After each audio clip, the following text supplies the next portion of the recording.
extremely vibrant, parliamentary democracy. And the part of that vibrance is the debate and the deliberation that takes place in the two houses of parliament. I remember an interesting incident. The late Sushma Swaraj was the leader of opposition at that time, and the discussion was on the budget that was being presented by the finance minister.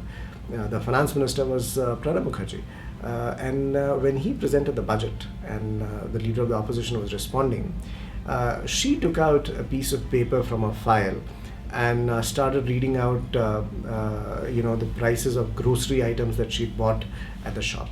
And the finance minister immediately stood up and said, the honorable leader of opposition is incorrect on the figures because the government numbers on the consumer price index seem to suggest something else.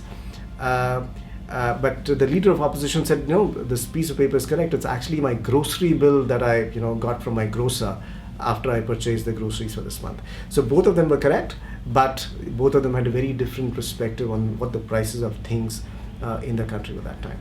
And that just shows as to how members of parliament use the facts at their disposal and the arguments at their disposal to make their point. But that's not the only incident. If you've ever visited our parliament, you would notice that there's a place called Central Hall. Now, Central Hall is the place where our constitution was written. A lot of the deliberation happened that the Constituent Assembly did was in the Central Hall. Now, when Parliament is in session, the Central Hall is also a place where members of Parliament come in between breaks and have a tea or a coffee and speak to their fellow colleagues. And a lot of the animosity or the political rivalry that you actually see in the House does not reflect in the Central Hall. So two members of Parliament who were actually on the opposing side of an argument or a debate will actually step out of the House and go together and have, share a cup of coffee or share a cup of tea.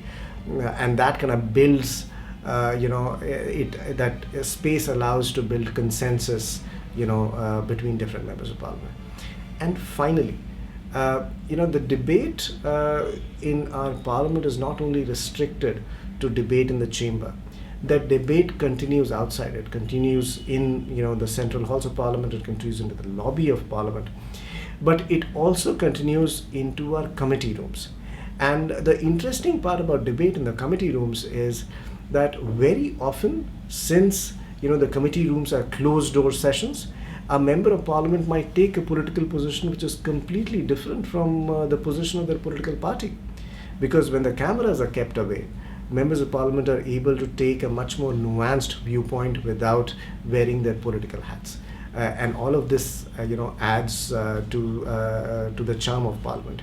I also remember Lalu Prasad Yadav was on a parliamentary delegation to a neighboring country of Pakistan. As part of the delegation, he was visiting a city and where he just started addressing an impromptu public meeting. And somebody remarked that an Indian politician, can garner votes in any part of the world, including a country which is not India.